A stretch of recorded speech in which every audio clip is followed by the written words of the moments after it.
What's up, everybody? Ordinary, good people did horrifying things in the most famous experiments in all of psychology, and figuring out why is the heart of Unit 4.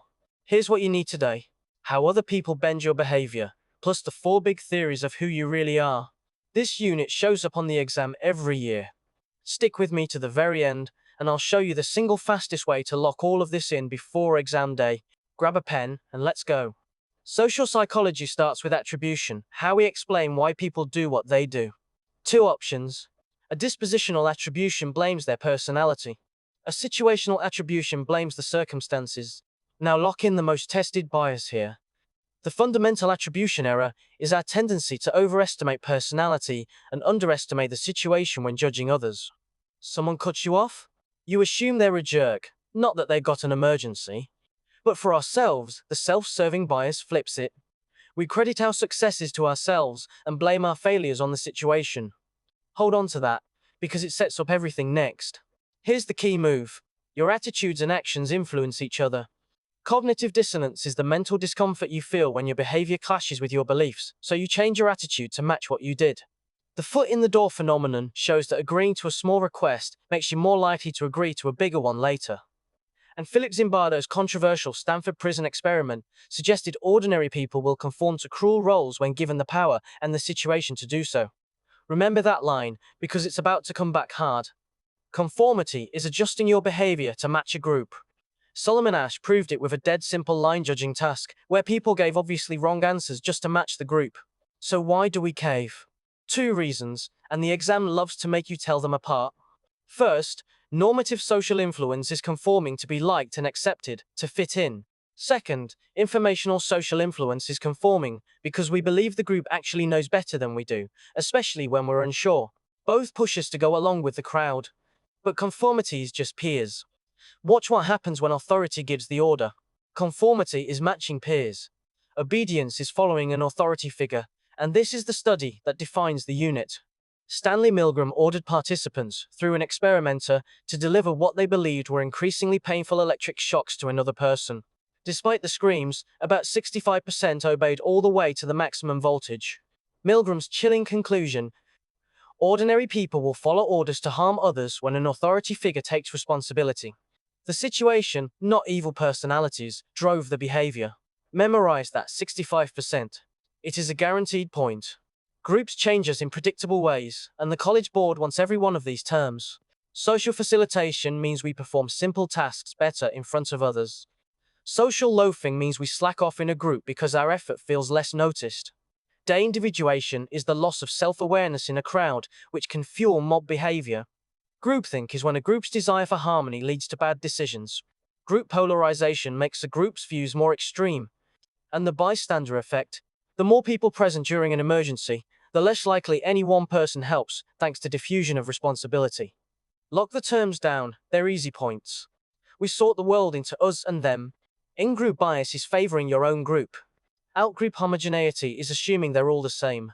Now nail this distinction, because the exam tests it constantly. Prejudice is an unjustified attitude. Discrimination is the unjustified behavior.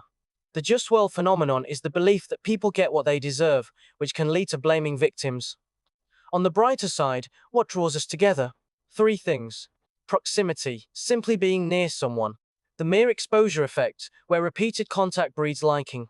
And similarity, because we like people who share our attitudes. Now flip to personality. Sigmund Freud's psychodynamic theory says your personality is driven by an unconscious mind full of hidden desires. He split it into 3 parts, so picture a referee between 2 extremes. The id is the primitive, pleasure-seeking part you're born with. The superego is your moral conscience, your sense of right and wrong. And the ego is the realistic referee that balances the id and superego. When anxiety strikes, the ego uses defense mechanisms, like repression, banishing thoughts from awareness, and denial, refusing to accept reality. Humanistic psychology pushed back, focusing on our potential for growth. Abraham Maslow proposed a hierarchy of needs, and think of a pyramid. You satisfy basic physiological and safety needs at the bottom before you can pursue love, esteem, and finally, at the very top, self-actualization, becoming your best self. Carl Rogers added that to grow, people need 3 things: genuineness, acceptance, and empathy. His key idea: and the one they'll test, is unconditional positive regard, accepting someone fully, no matter what, which helps build a healthy self-concept. Trait theory skips hidden drives and just describes personality using stable characteristics. Using a statistical tool called factor analysis, psychologists landed on the big five, and here's your memory hook. The acronym OCEAN. Openness, how curious and imaginative you are. Conscientiousness, how organized and disciplined. Extroversion, how outgoing and social. Agreeableness, how kind and cooperative. And neuroticism, how anxious and emotionally reactive. Learn OCEA, and these 5 dimensions capture most of the differences in human personality, and they're nearly 3 points. Last view. The social cognitive view says personality comes from the interaction between your traits, your thoughts, and your environment. Albert Bandura called this reciprocal determinism. 2 key ideas. Self-efficacy is your belief in your own ability to succeed, and locus of control is whether you feel you control your fate, internal, or that life controls you, external. And how do we measure personality?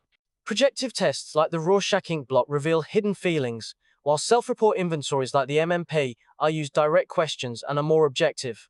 That's the whole map of personality. And that's Unit 4, Social Psychology and Personality. Attribution, Attitudes, Conformity, Obedience, Group Behavior, Prejudice, and the 4 views of personality: psychodynamic, humanistic, trait, and social cognitive. You just covered all of it. But here's the truth. Watching is not the same as knowing. So, here's that fastest way to lock it in I promised you. Head to AIM 5 and practice Unit 4 for free, with instant feedback that shows you exactly where the points are. The link is below. Now go get that 5, and I'll see you in Unit 5.